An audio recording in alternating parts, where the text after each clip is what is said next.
What's good? It's been, I think, 9 days, including today, since I recorded the video. But yeah, I'm today. I'm not really gonna talk about the finals because that was a week ago. But I told you, I'm not gonna be that guy that's like, my bad. I'm not gonna be that guy that's like, oh, I told you so. But I told you so. I said the Celtics were going to win in 5. And they won in 5. Shout out Jaylen Brown getting finals MVP. Him and JT, best duo in the league. Confirmed. It's been like that for a bit now. But people don't want to get in their credit because they thought the East was the East was so weak. People really thought that Dallas could beat them, bro. Like, I believed it truly in my heart, my soul, that Dallas could not beat them in a 7-game series. The only team in the West that could beat Boston in a 7-game series is, that's East, West, whatever I said. The only teams, Clippers, I don't know. No, not Clippers. The Nuggets. That's the only team I had confidence beating the Celtics in a 7-game series. Timberwolves, they have the talent. They have the play style. Why am I hearing the Alexa, bro? Bro, there's an Alexa going on. I'm back. My brother's Alexa was going off. But yeah, I was talking about Denver being the only team in the West that could beat Boston in a 7-game series as of this season. Because, you know, the East is not that weak, bro. I'm sorry. The East is not that weak. So, but yeah, Boston got it done in 5, like I said. And people really say, bro, you don't know what you're talking about. Come on, bro. That should have been an easy pick for anybody. Unless you're just a Jason Tatum hater, Jaylen Brown hater, Celtics hater. But them boys got it done. Excuse me. But, yeah. Now, it's the NBA draft is tomorrow. And I know I've been posting on Instagram a little bit. I got 2 more to do today. And then I guess early tomorrow, I'll probably post a little mock draft or something on Instagram just to get a post out of what I think is going to happen. But right now, why don't I look at the NBA's top? I'm going to look at the NBA draft mock. I'm looking at the NBA's mock draft. Consensus mock draft. Yes. Let's look at the NBA. And I'll just say whatever my opinion on the players. Unless I haven't watched any film on them or anything. But I've watched film on basically all these guys that are going to be top 10 picks. If not, it depends. But number 1 pick projected still Alex Sarr. It'll probably be Zachary's because Sarr is trying so hard not to go to Atlanta, but we know what he's we know what he's capable of. Alexander Sarr, unicorn type of player. Offensive bag is crazy for a 7-footer. I'm not gonna lie, and defensive bag is crazy as well. He can defend, shot blocker. He's a confident in his shot, confident in his abilities. Touch isn't all the way there yet for a big, but he could be playing a 4 in the league, depending on where he goes. But he's 7'1", crazy wingspan, you know, athletic, plays really good help defense. I watch him on that, coming over from his man, getting blocks. He can dribble the ball. He got a good handle for a big. Likes to dribble pull-ups, like things that we see wings and guards do. He's capable of doing. So if he don't go 1, it's okay. I understand because he still hasn't worked out for Atlanta in the draft. Just tomorrow, if they still take him, hey. But he's consensus number 1 pick. Why do I say that? Because the number 2 overall pick.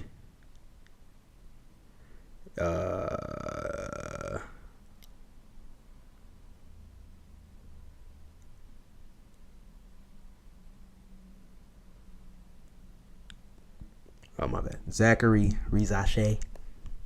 I don't know. He's good. I know. He's good. He's a good player. My comps for him were... I think my comps for him were... I'm 99% sure one of them was Michael Porter, and the other one was Cam Johnson. I like Cam Johnson more, but like, cause he's like a perfect mixture between them.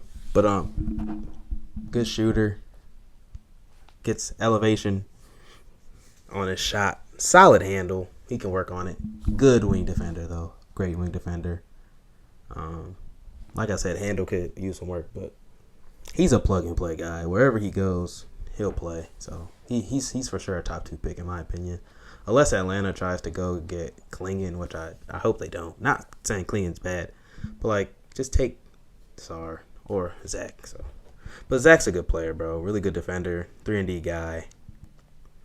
A lot of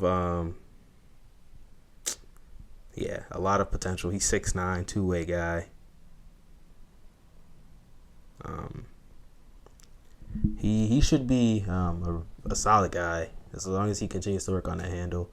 And he's kind of lanky, so he can put on some more muscle. That's a lot of these guys in this draft. A lot of them are just skill guys who can play, but they aren't that physical. So it'll be interesting to see. Reed Shepard at 3. I think he's going 3 as well. 6'2", sharpshooter, good defender.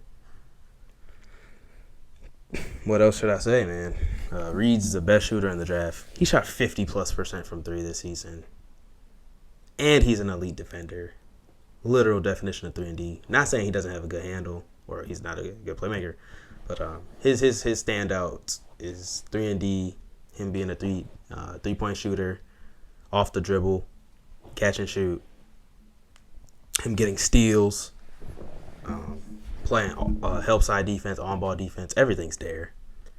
He'll be for sure. Like a lot of these guys they can play. Like they have skills that are translatable to the NBA right now. And Reed's one of them. I think he goes 3 to Houston. Stephon Castle 4. Valid. I like him. He's probably my favorite player in this draft because he plays defense. And he's probably the best on-ball defender in the draft. I've said that about a good amount of people. He's a 6'6" guard. And he just makes the right plays. He does whatever he needs to do he does whatever his team needs him to do to win. Good cutting off the ball. Strong driver. Slasher. Again, his three ball needs some improvement. But in the combine, he was shooting good from 3. So, hey, we'll see. But he has a high ceiling. I think I compared him to Jalen Suggs. And it was Jalen Suggs and RJ Barrett because RJ in college was really like a rim runner. That's why I had to get Jalen Suggs in there because Stephon is an athlete, ultra athlete like Suggs was in college. And he played defense. And you know how Suggs is on the defensive side of the ball, one of the best on-ball defenders, one of the best 3-and-D guys in the league. And I think Stephon can have sort of like a Jalen Suggs type trajectory. Like Jalen Suggs is a double-digit scorer now, good defender, and he's basically a 40% shooter now. When he came in being a sub 30, 20s percent shooter from 3. So I think that's the trajectory he goes on. Hey, he has all the tools. The only thing that's lacking is his 3-ball and maybe his playmaking ability, but it depends on what position he plays. Because if he plays the wing, that's why I want him to go to Charlotte so bad. I want Castle to go to Charlotte because LaMelo's a 1, big 1, 6'6", 6'7". They need a 2 that can defend and take some slack off LaMelo. And Castle's perfect, but I don't know if Castle slips out of the top 5, bro. But if Charlotte were to get him at 6, that would be a steal, and that would be a perfect draft pick for them. Because they got B. Miller at the 3. If they can keep Miles at the 4, Mark Williams at the 5, Trey Mann off the bench, Grant Williams. Even if Miles leaves, they have Grant Williams and Trey Mann off the bench. They got it depends really on coaching, in my opinion. 5, Matas Buzelis, hopefully, as a Detroit Pistons guy, we get him. He's a power He's a small forward, power forward, whatever. He can shoot that. Obviously, again, efficiency, G League Ignite. He's a young guy, 19, I believe. Good defender. See, that was one of the question marks on his game. Like, can he defend at a high level? He gets blocks, moves his feet pretty well to be 6'10", 6'9", 6'10". He's a 6'9" guard. When I watched him in high school, I was like, this kid's a guard, and he was 6'9". He's super skilled, bro. Good handle. Alexa again. Good handle. Can finish at the rim. Another guy who's skinny, scrawny, lanky, but that helps because he has like a 6'9" wingspan, but he's 6'9". So as long as he can move his feet, his 3-ball, I think it'll come along. He can shoot it. I've seen him hit shots at a higher clip than he did in G League Ignite. So it'll be interesting. Bring him to Detroit, please. 6, clinging to the Hornets. I don't know.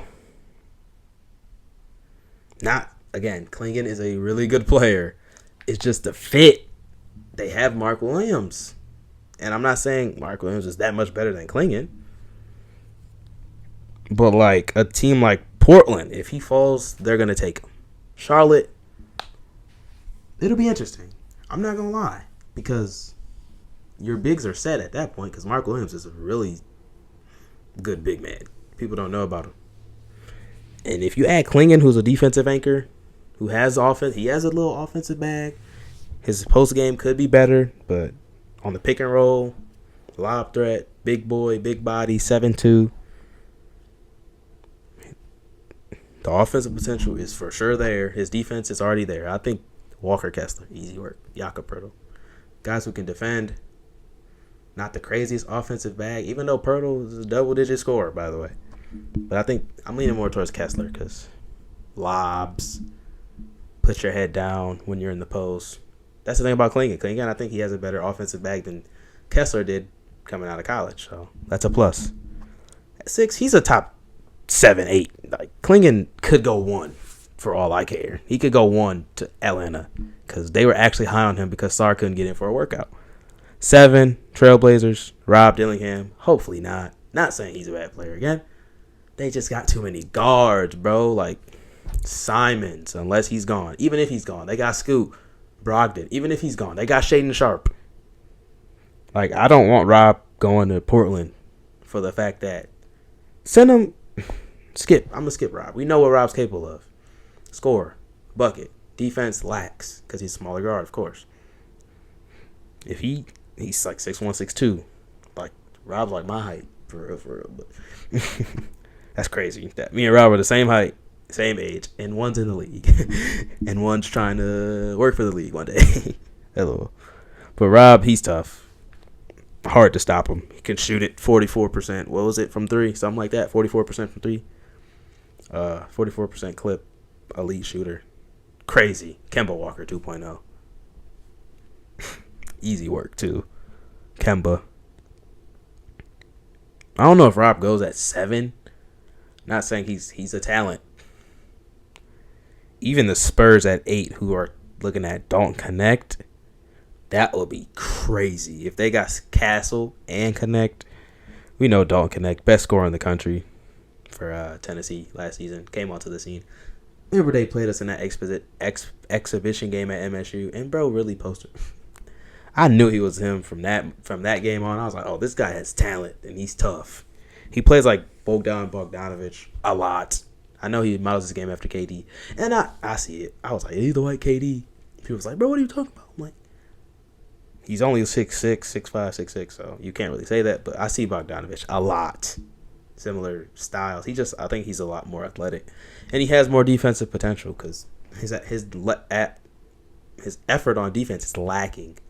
And I thought playing at Tennessee would, knowing that they kind of teach defense over there, but nonetheless, he's even regardless of his age, he's 23. It don't matter. He's a plug and play guy.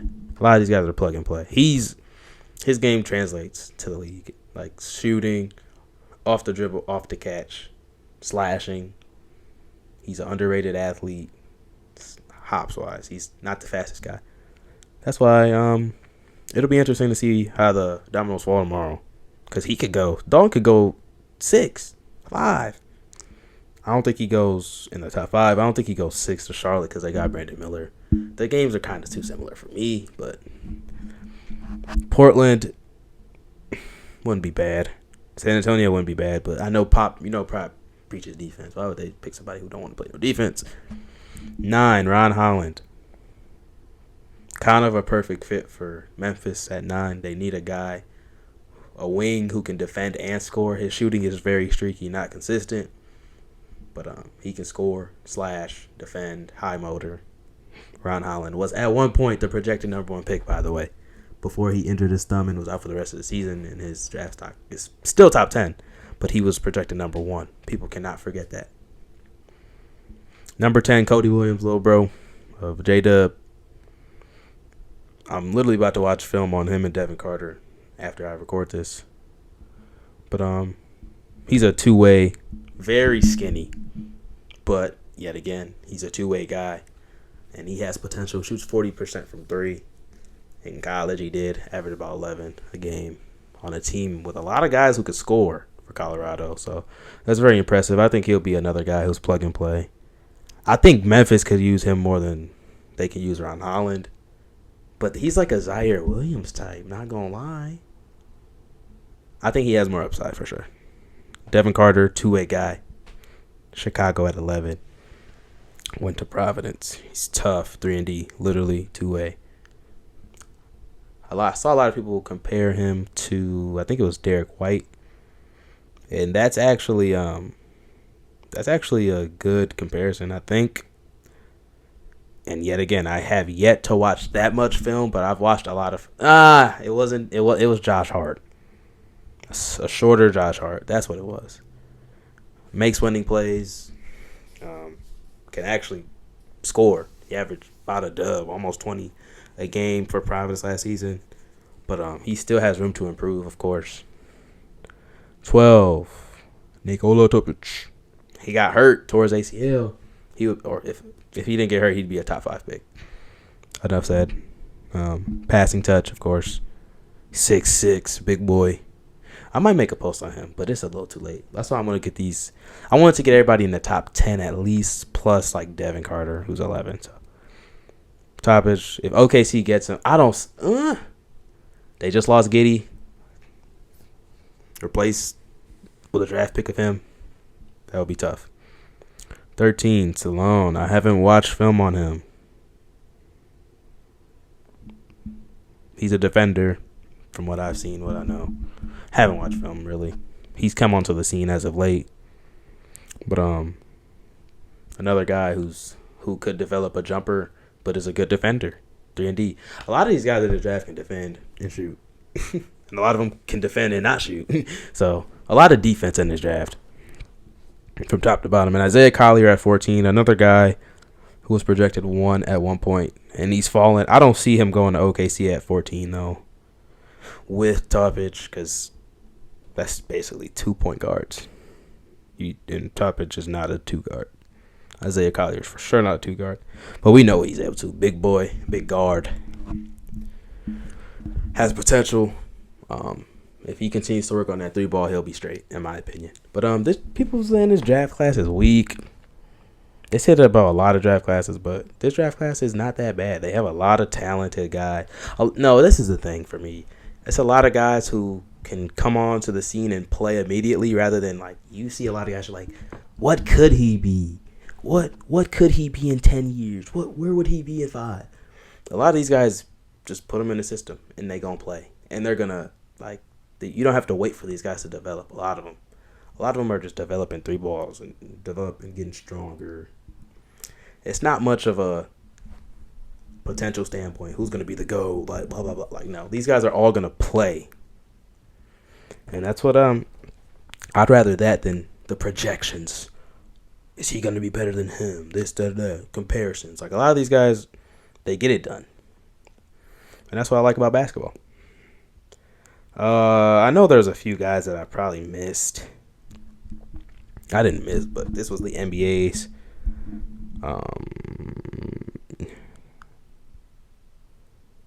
Yeah. Another guy was Jacoby Walter, streaky shooter, but crazy offensive bag. Him, Jared McCain, he'll be top 20. Jared McCain's a guy who's just tough. Like, Jared, people hate him. Shooter, defense, rebound. He's like a mixture of Derek White and Josh Hart, literally. And that's a good mixture to have. I think if he falls to Miami, that would be so tough. Like, Miami, I don't know if LA takes him. Even though I think that wouldn't be horrible, but that's LA, I don't know, man. They just got JJ Redick too. That's interesting. I want to see how that plays out as well. Guy who hasn't even retired that long ago, but he knows a lot about the game. I wish like the young coach would go to a young team rather than a team who wants to win now. Because like JJ's getting thrown to the fire. Like Darvin Ham was like, shoot, I'm just out here standing here trying to tell them what to do, but they do something else. Like, that's what counts with being a coach for the Los Angeles Lakers and LeBron James. Yes, LeBron James is the basketball coach. And JJ Redick is now the assistant. But yeah, man. I just wanted to get on here and talk a little bit about my thoughts on the draft. And my thoughts on the NBA Finals. Not much, but you know what I'm thinking. And yeah, I'll probably be back next week with another video grading or going over the draft. And I'm out. I'm kind of tired. Sorry. I'm out of here.